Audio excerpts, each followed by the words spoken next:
And we're live.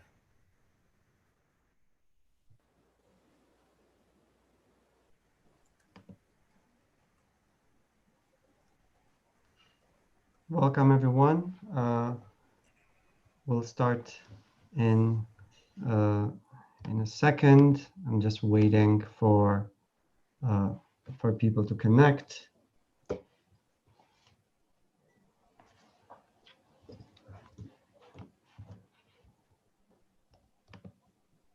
All right, so welcome everyone joining us here on Zoom and on YouTube live. This is, our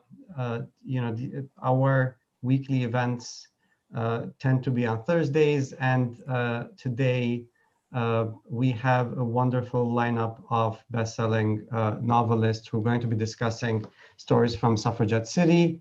I would like to thank tonight's speakers. This was an event that's been a long time in the making. Initially, this was supposed to be a major event here at Columbia University.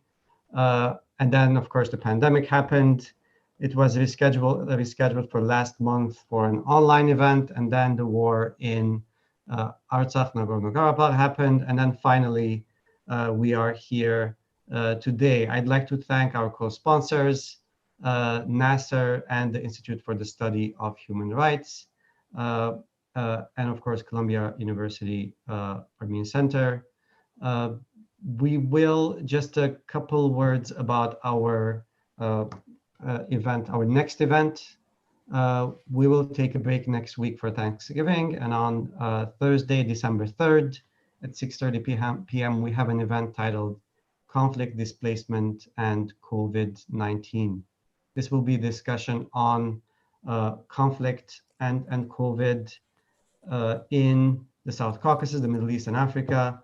We have three speakers, Sion Peru, Assistant Professor of Emergency Medicine at Columbia, Kim Hakimian, Assistant Professor of Nutrition at Columbia, and I will be the third speaker.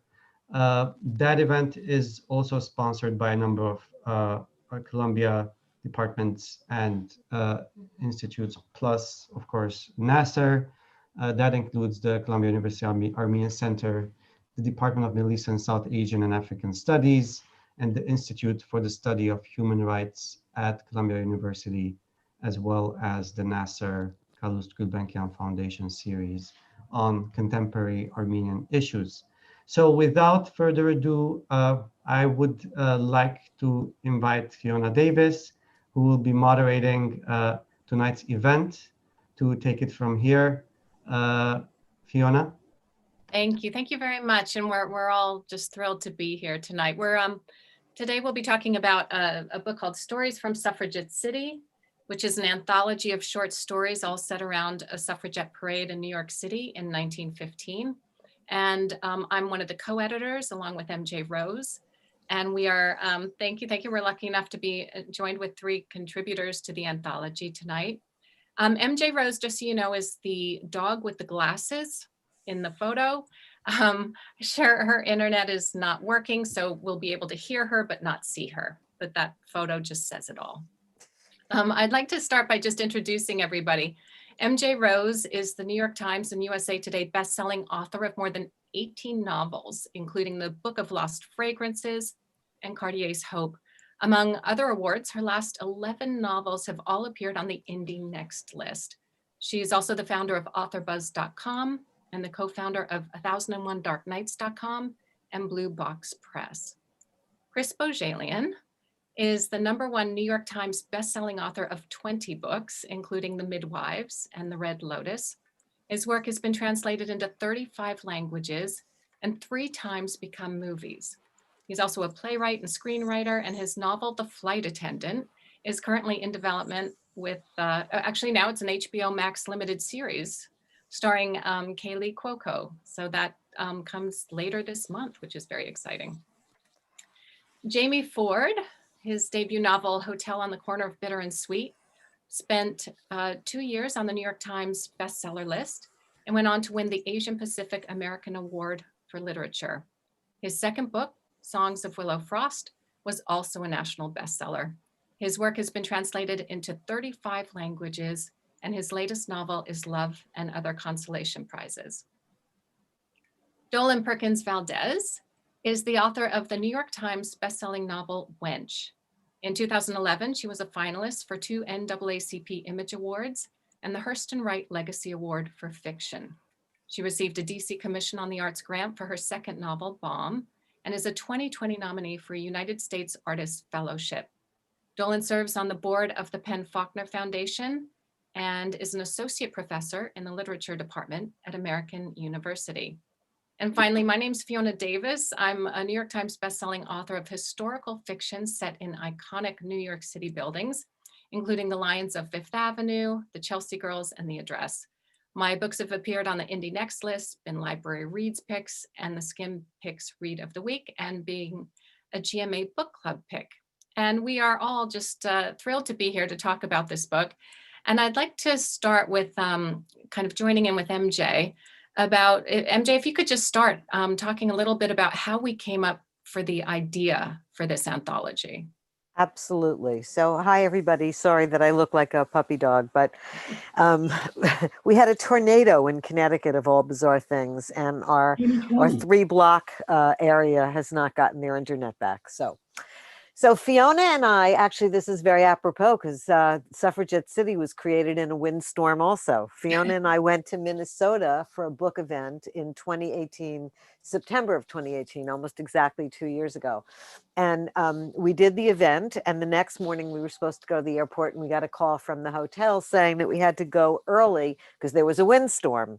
And we got to the airport 3 hours early, and we sat in the lounge and we started talking, as writers do, about books that we'd read and things, what we were working on. And we started talking about politics, and one thing led to another, and we came up with the idea of this anthology. And we immediately fell in love with it and started making a list on the spot of our dream team of authors who we'd like to invite.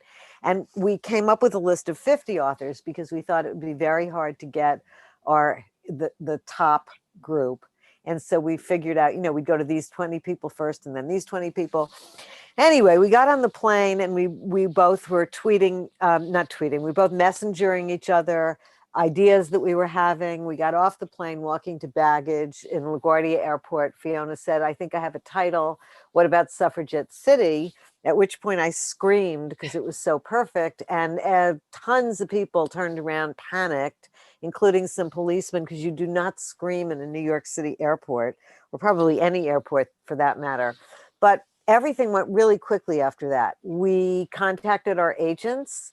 We told them about the idea. They loved it. We started making a proposal, and we started contacting the authors. And truly, one of the total delights of this project, much to our delight and shock, was that we went in order of who we wanted the most, and the 12 authors in this anthology were the top 12 authors on our list. Actually, it's not 12 because Fiona and I are included. So it's the top 10. We couldn't have been happier that everybody said yes. And our agents sold it in the unprecedented, in a week. It was just an amazing experience. Yeah, and so all this happened about 2 years ago. And so we knew we wanted to time it with the 100th anniversary of women winning the right to vote.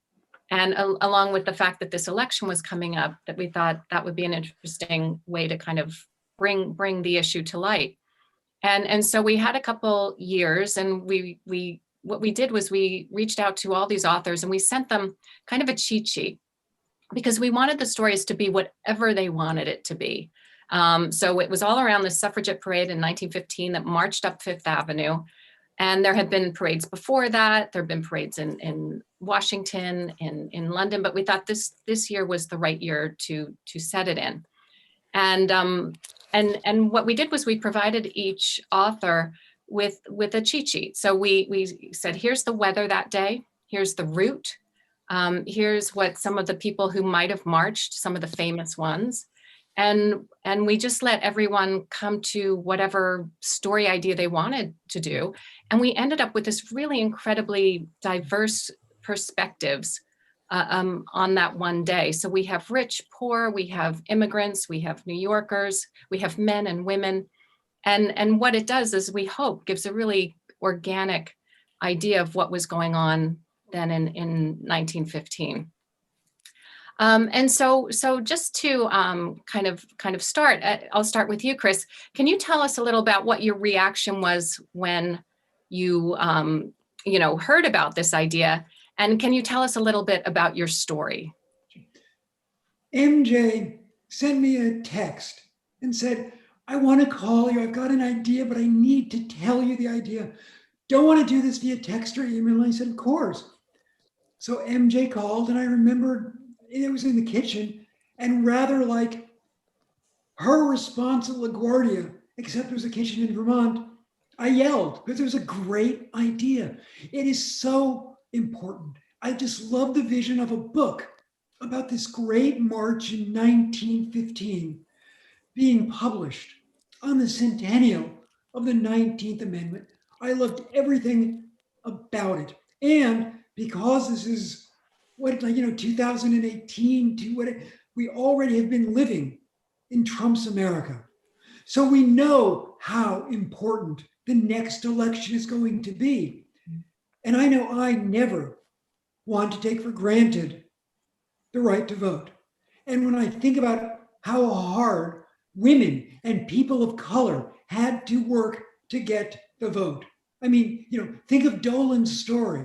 Think of Jamie's story. I was gobsmacked. I was so excited to dive in and be part of this project. And tell us a little bit about your story, because it's a wonderful, wonderful story. As is yours, as everyone's story. I mean, I love this book. I love the stories in it so much. My daughter loves this book. My wife loves this book. It's just, anyway, Jamie, Dolan, Fiona. We love you. You're amazing. So my story, it's 1915. And as an Armenian American, as a grandson of two survivors of the Armenian genocide, when I think 1915, my first thought isn't the march. It isn't the trenches in Western Europe. It's the start of the Armenian genocide. So I thought, wouldn't it be interesting in October 1915, if one of the marchers is somebody who's an Armenian immigrant who's come here because of one of the prequels to the Armenian genocide. And I chose as the prequel the 1909 Adana massacre of 30,000 Armenians. Imagine, in a 4-week period, 30,000 people slaughtered. And one of the survivors, fictional, in this case, is Ani, who emigrates to America, and in Boston, where she has family, she hears for the first time some suffragettes speaking. And so when she's in New York City in 1915, now a school teacher, an immigrant, she decides to be part of the march. And the narrative drive for her is this. She has seen firsthand the violence of politics. She's seen her family killed because of a political stand. So this is an act of great courage for her. And the title of my story is Just Politics. Just, in this case, being a word with synonymous connotations for both, oh, it's nothing, it's just a march, and no, this is all about justice. This is not nothing, this is everything. Oh, it's a beautiful story, and you talk about it so wonderfully. And the last thing I will say about this, and thank you Fiona, for your introduction to it, is the very same New York Times that's covering the suffragette parade is writing about the Armenian genocide and the deaths of hundreds of thousands of human beings. And it's the very same newspaper, some of the very same days in the autumn of 1915. And the fact that we're going through the same thing 100 years later, as we were talking about earlier, We are. is sobering. It is. And we will see more about Armenia and Artsakh in the coming weeks, months, and in the coming 5 years. And I have to give a shout out to Hachig, who made this happen. I mean, I view Hachig as not simply a great, great, great friend, but a godfather and a role model and a mentor. And, you know, like you, Fiona and MJ, just among the smartest human beings I know. And every Wednesday night this autumn, Hachig has been teaching a course on Artsakh, Nagorno-Karabakh, Armenia, and Azerbaijan. And my daughter's taking the class, and she said to me last night, she said, I have no idea how he does it week after week. It's heartbreaking, and he's brilliant. So thank you, Hachig. Yes, thank you. And Dolan, we'll turn to you now. If you could tell us a little bit about what your reaction was to the project, and then tell us about your story. Thank you. Well, first, let me just say I'm jealous that MJ has Chris Beaujolaian's cell phone number and I don't. They don't too. Look, give it. Oh gosh, it's great to know people in high places. So I was just, I was really excited about it because I've been thinking about women's roles in these elections and the big role that we play. And I live in Washington, D.C., at the center of, national politics. And I had participated in the Women's March in January of 2017. And I took my daughter, I have two daughters, I took them down there, and it was so much energy down there. There were, you said you saw signs that older women were carrying. They were saying, I still can't believe I'm marching for this shit. It was just, I can't even describe to you the energy. There were marching bands. There were just waves of sound moving through the streets as people roared and cheered and shouted. And while we were down there, my cell phone actually died. And I felt like I was on an island and had no connection with anybody other than that crowd.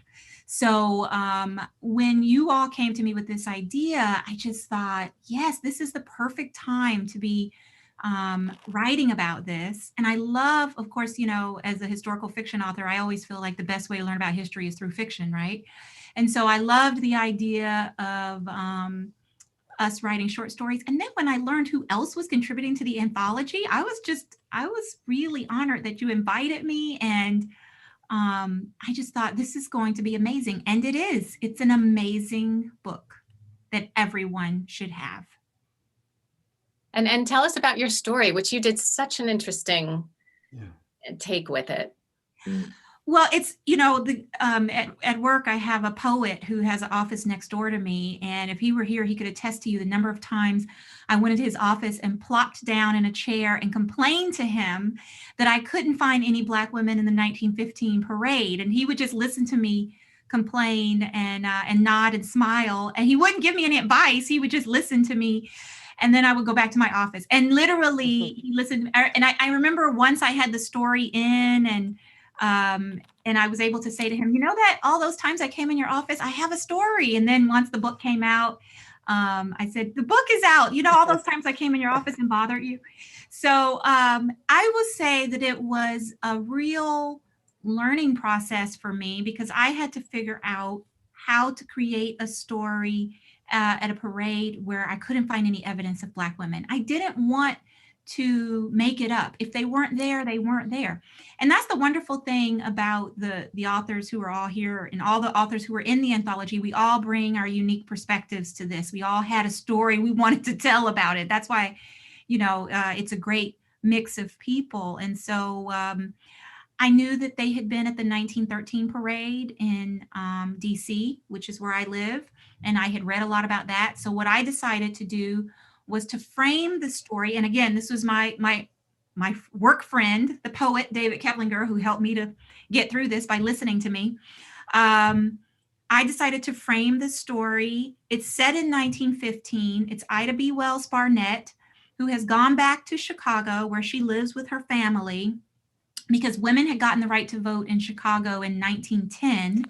And rather than participate in the 1915 parade in New York City, a lot of Black women had just gone back to their relative corners of the country to work on local politics. And so she has started a suffragette club called the Alva Suffrage Club that was comprised of Black women. And she's in Chicago on that day, and she is working with her suffragette club and she has just helped to elect a city's first Black alderman, Oscar DePriest, and she's working to try to help her husband get a judge position. But she knows that the New York City parade is going on because it's in the paper that morning that it's happening, and she reads the paper every morning. We can imagine Ida B. Wells, who was a former journalist, never missed reading the paper, right? And so she knows it's going on. She's thinking about it, and she reflects back to the 1913 parade.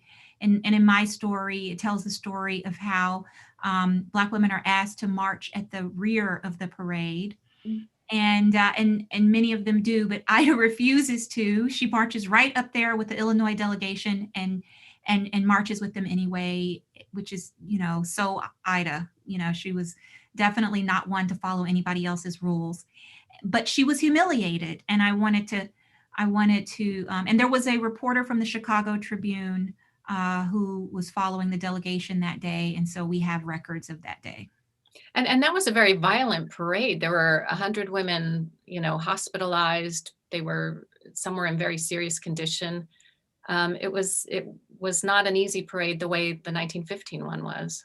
No, because it was held around the inauguration of Woodrow Wilson in the similar way that in 2017, when we did that Women's March here in DC, it was right around the time of Trump's inauguration. So there were people in MAGA hats who were still lingering from the inauguration, who were witnessing the women's parade, and we were all on the metro together in some parts. So there were all of these people there for Woodrow Wilson's inauguration, primarily men. And the men, it was just crowd against crowd, and there was a lot of pushing and shoving, et cetera. It was, yeah, you're right. It turned violent. It was sort of a mess in many ways. Yeah. You approach that in such an original manner, and it's a wonderful story. Thank you for sharing that. It's great. And Jamie, we'll turn to you now. Your story, I have to say, choked me up big time. It's very, very moving. And if you want to just tell us a little bit about it and kind of what you thought when you first were asked to write it. When I first was invited to join this group, my first thought was, I have a Y chromosome. Maybe I'm not the person to do this. And then, I had written about the suffrage movement in Seattle, and women in Seattle got the right to vote in the late 1800s. And then they voted in one election, and the men took the vote back. And so by 1909, they're starting all over again. And so I had an awareness that there was a Chinese suffragette. And as soon as I went into the history books and the newspaper archives, Mabel Lee jumped out. I'm half Chinese. Mabel Lee was from China. She came to this country when she was 4 years old. She went to Columbia and got a doctorate in economics. Her rival at the school was a man named Paul Sung, who was the son of one of the wealthiest families in China. And when he got his doctorate, he went back to China and became the finance minister for Chiang Kai-shek. And so there's this very wealthy, powerful man, and then there's this very humble young woman who is the son of the daughter of a minister. Her mother had bound feet, and she's coming up from the bottom. And I felt like I could that was a story that I needed to tell, and maybe other people wouldn't know about it, to tell that story. And like with Dolan, I looked in the newspaper archives, and I couldn't find evidence or a newspaper write-up of her being in this parade, but she rode her horse a couple years earlier in the front of the DC parade. And so she took her horse all the way to DC, and she lived in Manhattan. She lived on Pell Street. She lived within walking distance of where the parade began. So I can't imagine her not participating because she was that kind of a person. I just think it wasn't reported because it was like there was no audience for that at the time. That was the perception I would see. But I think it was important to have her story to Ida's story, especially because Woodrow Wilson was a Southerner and he was a very racist president. He resegregated the military and he removed Black people from federal jobs. I mean, he had issues, and I think that context needed to be examined. And also there's something very interesting in this person marching in this parade that when all is said and done, she's not going to be able, because she's not a US citizen and she couldn't become naturalized until the 40s. And so she's fighting for the rights of others. She's planting a garden that she's never going to be able to walk in. But she's doing it for other people. And I thought there was something very beautiful and noble about that. And you executed it perfectly. Oh, thank you. It was a gorgeous story. And yeah, I think the fact that there were 25,000 people marching that day, it's very hard to know who was there and who was not. So it's fascinating the way you brought that to life. MJ, do you want to tell us a bit about your story, which is one of the first ones or early ones in the book? Yeah.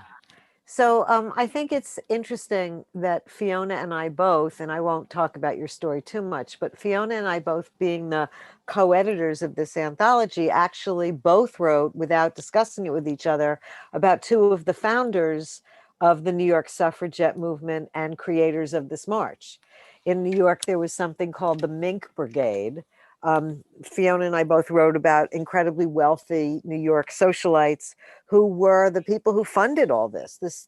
As much as this was a march for almost everybody, not quite. There were, as Dolan talked about, there were also no Jews invited and Irish people were not invited, but a lot of other people were. And the Mink Brigade put up the money to make all of this happen and to keep the suffragette movement going. So my character is Katrina Tiffany, who is married to Louis Comfort Tiffany's son, Charles Tiffany. And they're very much real characters. She was a very important suffragette, and he was a very important jeweler in New York and very much against the suffragette movement, which is a really interesting dynamic and something I very much wanted to write about. It's also one of the reasons that we included men in the anthology and asked men to write, because what everybody thinks about is all the women who marched, but the fact is that there were a lot of groups of men who were supporting those women and were critical to this march. And one of those men was a gemologist named George Coons, who was the main gemologist for Tiffany and Company and was responsible for creating J.P. Morgan's gem collection, which is now the basis of the New York Museum of Natural History's Hall of Minerals. So George Coons plays a major role in the story. And the other thing that was interesting about my story is I wanted to talk about the dynamics of a marriage where the two people in the marriage don't agree on the suffragette movement, because that was very real. I thought that was very important. I wanted to talk about a woman who is one of the founders, but also I had another job, which was Fiona and I thought it would be interesting to offer the authors a through thread and to create a character who shows up in different points of the parade, if the authors chose to do that, to kind of give like a ribbon to weave through the stories so that the reader, it not only happens on the same day, but you actually see some of the same characters. So I wrote my story way before everybody else so that I could include this imaginary child named Grace, who is Charles and Katrina Tiffany's niece. And she's a little girl who goes to the parade with her aunt and her uncle and proceeds to get lost. And she spends the whole book lost, and different authors pick up on this little girl wandering around the parade until Fiona deals with her at the very end of the book. So I wrote my story before anybody else so that we could give everybody my story so they could meet Grace. And that was a really interesting challenge because I wanted Grace to be a little bit of a metaphor for the whole movement. A young child, something hopeful, and yet at the same time, something lost, which is threatening. So that's a little bit about my story. Yeah, and you know, as you mentioned, I wrote about another wealthy woman, Alva Vanderbilt Belmont. And I chose her because she became interested in the suffrage movement in 1909 after her second husband died. She was one of the wealthiest women in New York. And part of that was because she went through a divorce during the Gilded Age and got a really good settlement for that time. And divorce was not done then, and she wasn't afraid to go for it. And she financed the National American Women's Suffrage Association to try and create awareness of the movement.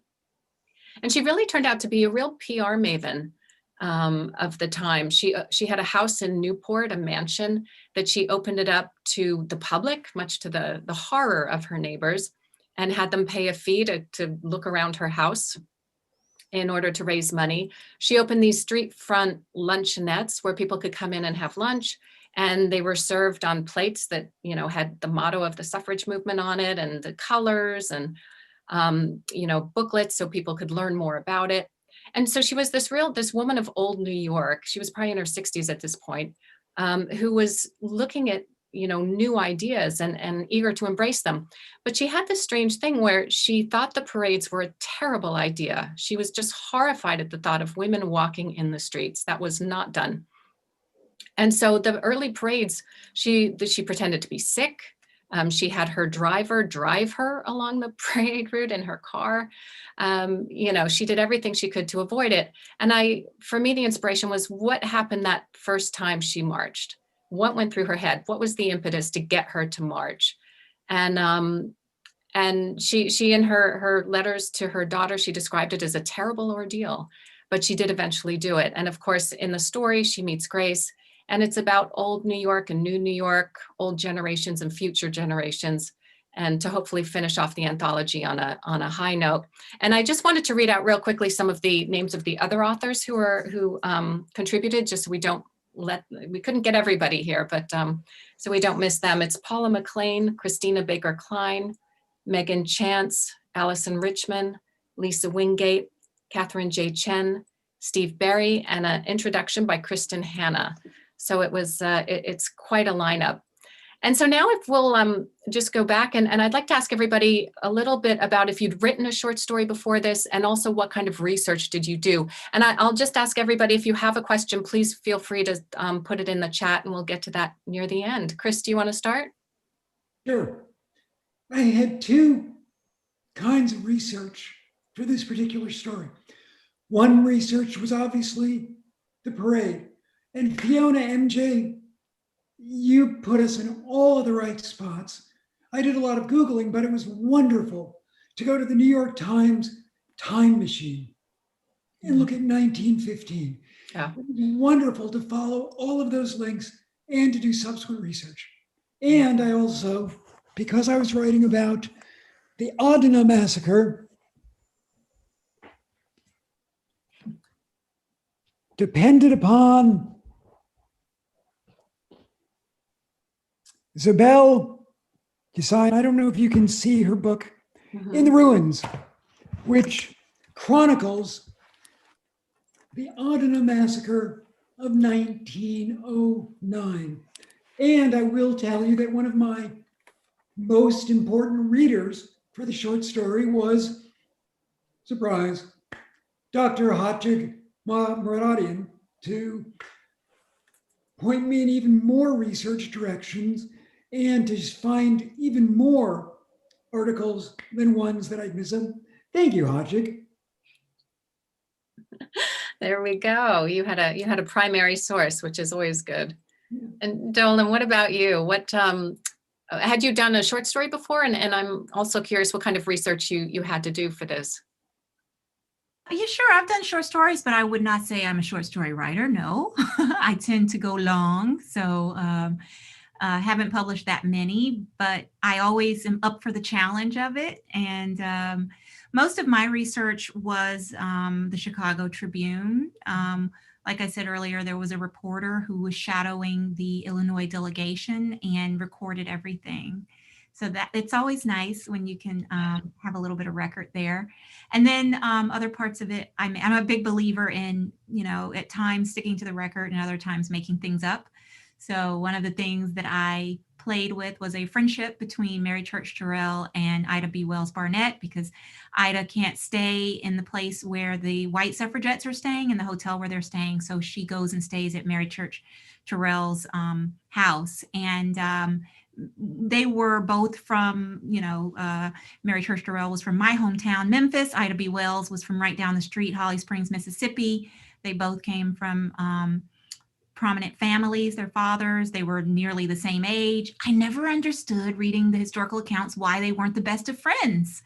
They were allies. They were both suffragettes. They both, shared a lot of the same values, but they weren't very close. They, most historians say their friendship was strained. But in my story, she stays with her and they're friends. So that was one of the liberties I took. But mostly just Chicago Tribune and other accounts of that parade that day, and accounts of other Black women who marched in the parade, like Mary Church Terrell marched with a sorority from Howard University at the rear of the parade. So, okay, terrific. And Jamie, how about you? Where did you go to find out what you wanted to know? I actually it just worked out just splendidly. I was in New York for other meetings, and when I go to New York, I usually get an Airbnb down in Chinatown. And I was there, and I look out my window, and there's Pell Street, and I walk down Pell Street, and that's the Chinese mission that Mabel ran. She got a degree in economics, but then her father died when she was 28, and she took over the mission home, and she ran it until she passed away.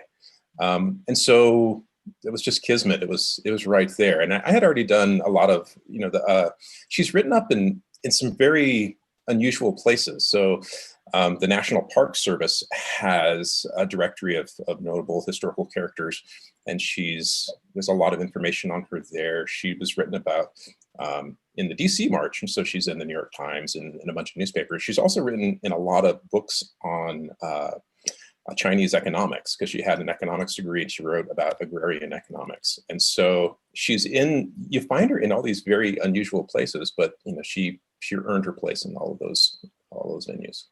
Definitely. And did you find writing a short story that you had to do almost as much research as you would have for a novel? I'm curious what your take is on that.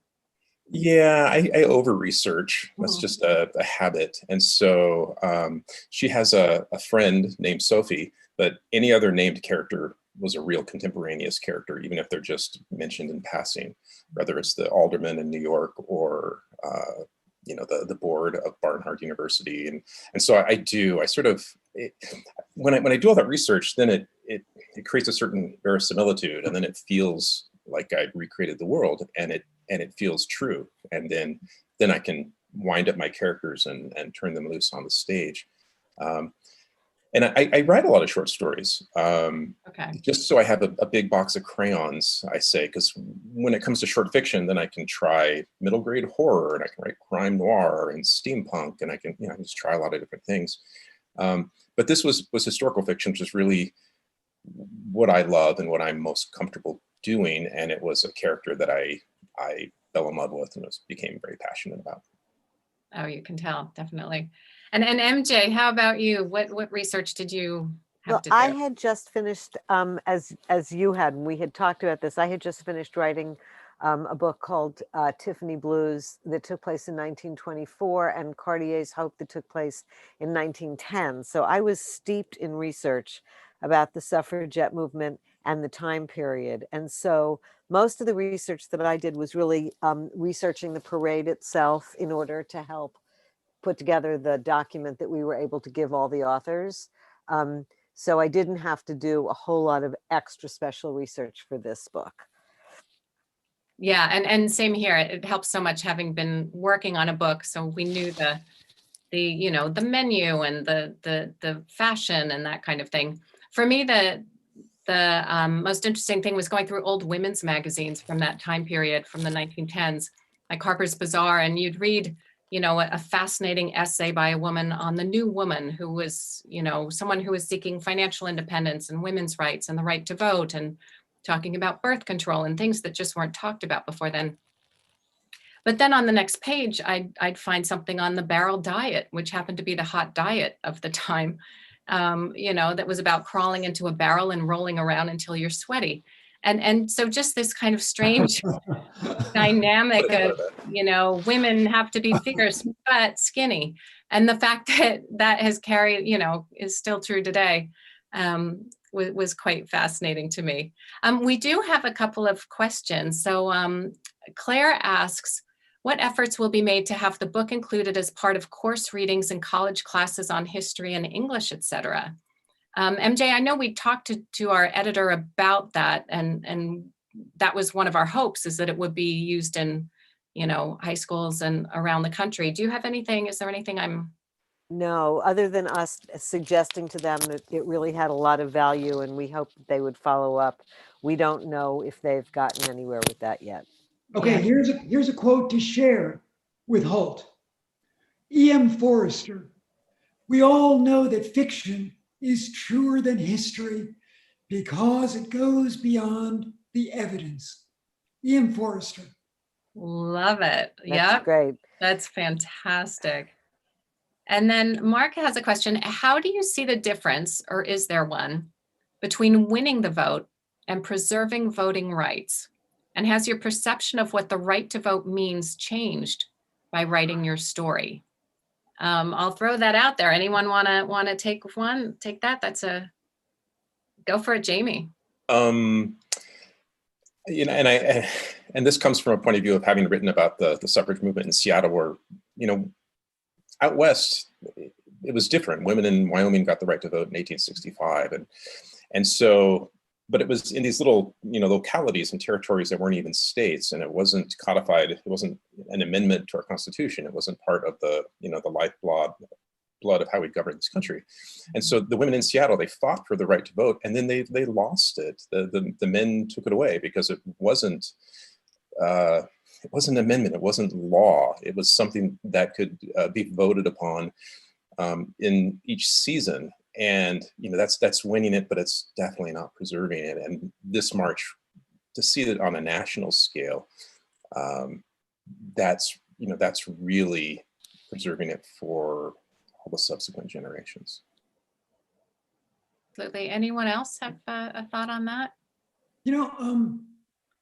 One of the things that has given me great comfort is Trump and his allies have tried every imaginable way to undermine the 2020 vote, and they failed and are continuing to fail, which gives me confidence in the system. Now, here's the other side. Voter suppression. Voter suppression is real and it's horrifying, and that is the next step. The system can work. We've seen that it's held in the 2020 election.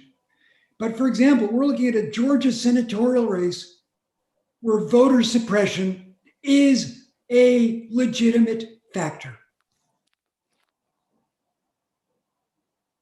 Yeah, it does. It feels like we're hanging on by a thread sometimes when you watch the news.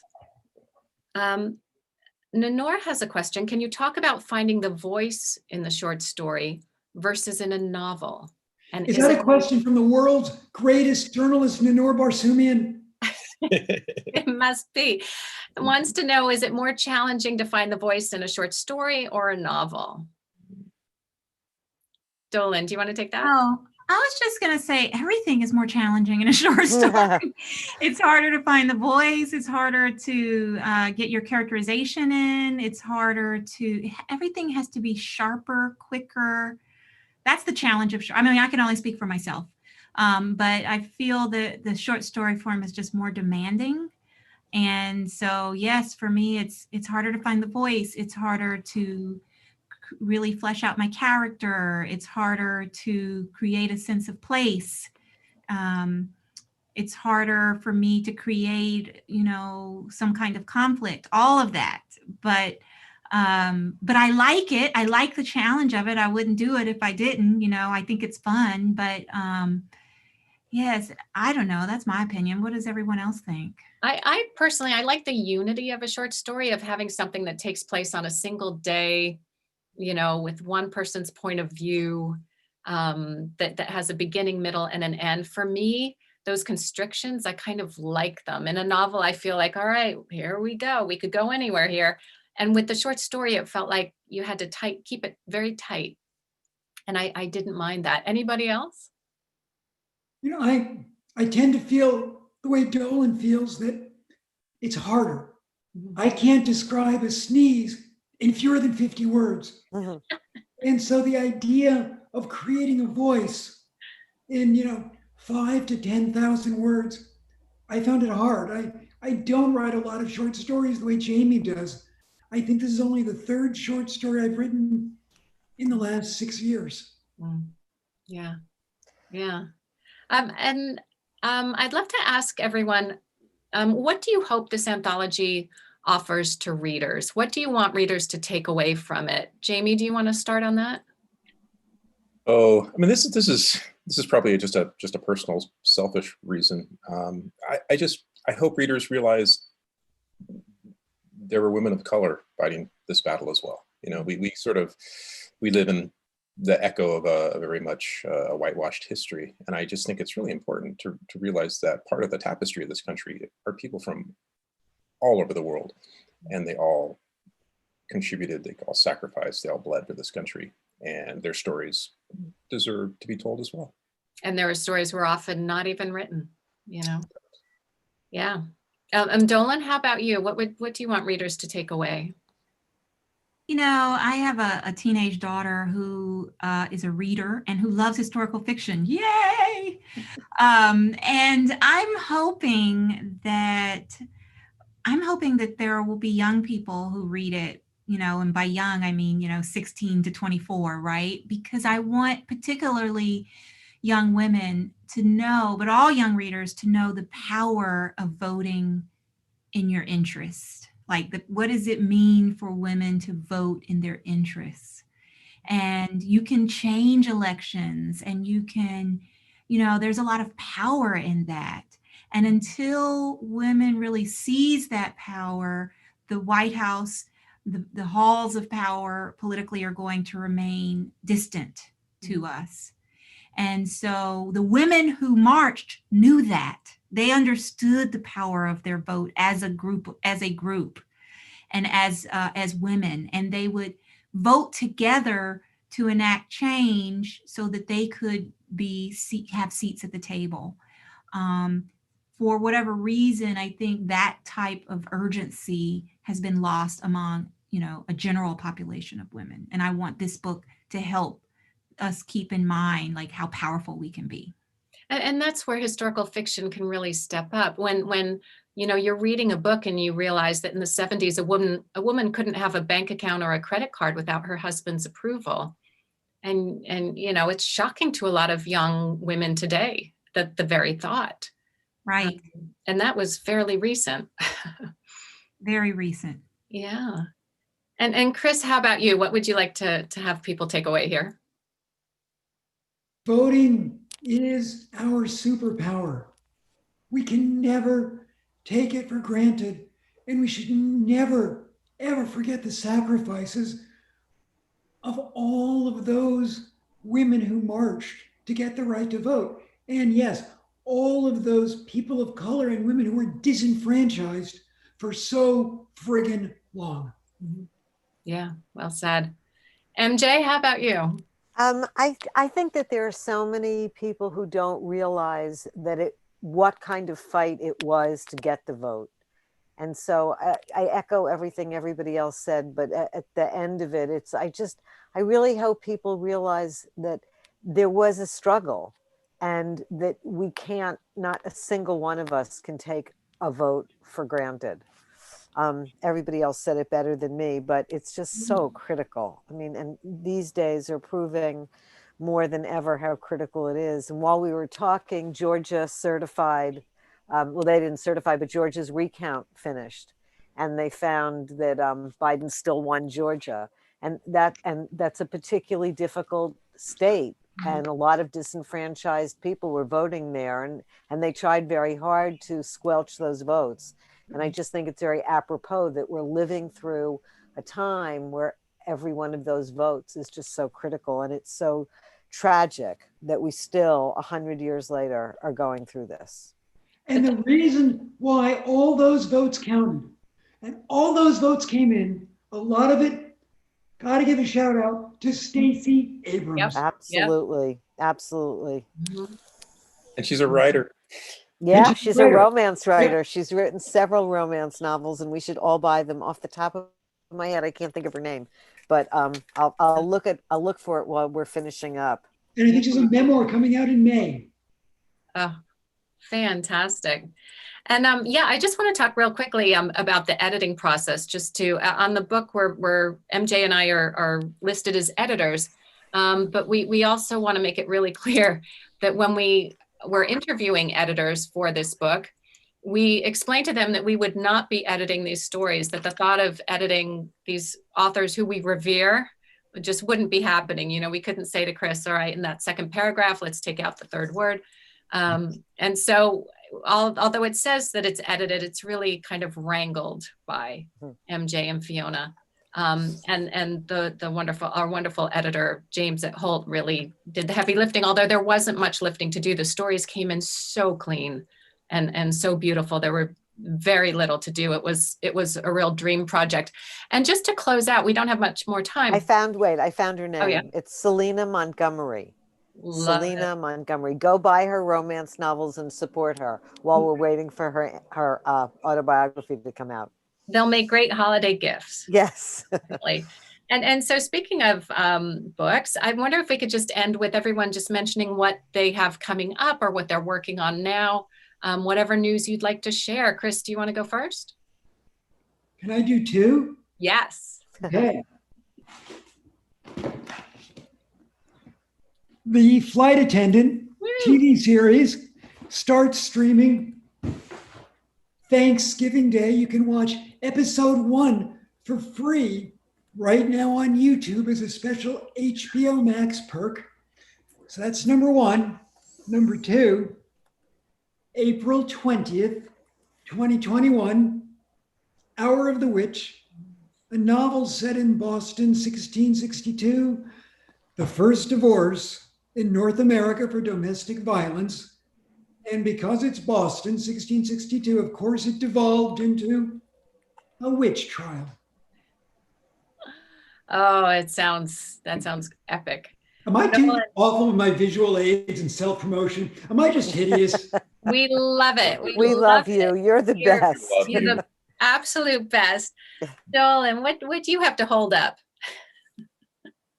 Hold up, but I will say that my next book it's not in galley yet, so I don't even have a galley to show you, but my next book is coming out next year, and it's and I'm excited. I have a new publisher, a new editor, a new attitude, but it's called If This Is Peace, and it's set in 1973. It's about the mass sterilization of women across the country by the government. So that's my news. Fantastic. I can't wait for that. And Jamie, how about you? What's coming up? I have a big pile of paper here, which is the work in progress. I'm almost done. I'm really close to the end of a new novel, which I'm trying to turn in by the end of the year. It's somewhat unnamed. I tend to name my babies after they're done. So I just have a working title. I'm calling this my epigenetic love story because there's a lot of interesting revelations about inherited trauma. And this is about all kinds of inherited emotions over 6 generations. And this is a big box of crayons for me because it goes from around 1832 to around 2045. So it's historical and speculative. Wow. And it's been a lot of fun to write. Oh, wow. That sounds great. Thank you. Thank you, Jamie. And MJ, how about you? What's coming down the pike? Sure. February 2nd, The Last Tiara comes out, and it takes place in Russia during the revolution in 1917 and New York City right after World War II in 1948. And it's based on a real life Romanov tiara that was last seen in 1922 and has been lost ever since. And it's a story of a woman discovering a version of that tiara in her mother's apartment. Her mother's passed away, and we go back and forth to tell the story of the mother and the daughter, and a lot of secrets and are revealed, and a lot of interesting history, at least to me, about jewelry and the Russian Revolution, which was fascinating to write about. And I got an early peek, and it's a brilliant book. I can't wait for it to come out. Thank you. Yeah, and my next book, my current book is called The Lions of Fifth Avenue. It's set at the New York Public Library. And that came out in August. And I'm working on a book that's set at the Frick Collection, which is a gem of a museum in New York City, and 2 timelines and a element of mystery. And it's a big pile of papers, just like Jamie's right now. But it will get there. So I just want to wrap up by thanking everyone for joining us. This was just terrific. Thank you to Chris, Dolan, Jamie, MJ. Thank you to Hachik for arranging this. We were thrilled to be able to talk. It's just nice to be able to talk amongst ourselves when we've all been working separately. So we appreciate the opportunity. MJ, did I miss anything? No, you did an amazing job. And I just want to say that Fiona's book, The Lions of Fifth Avenue, is a must read. It's just fabulous. Thank you. All right. So everybody, we ask you to be sure to visit your independent bookstore and buy Stories from Suffragette City or any of our other books. They make great holiday gifts. Now's the time. And thank you all for joining us. Have a good night, everybody. Thanks again. Hi, everyone. Thanks, Fiona. Thanks, MJ. Great to see you all. Thank you. You're all such stars. Stay safe.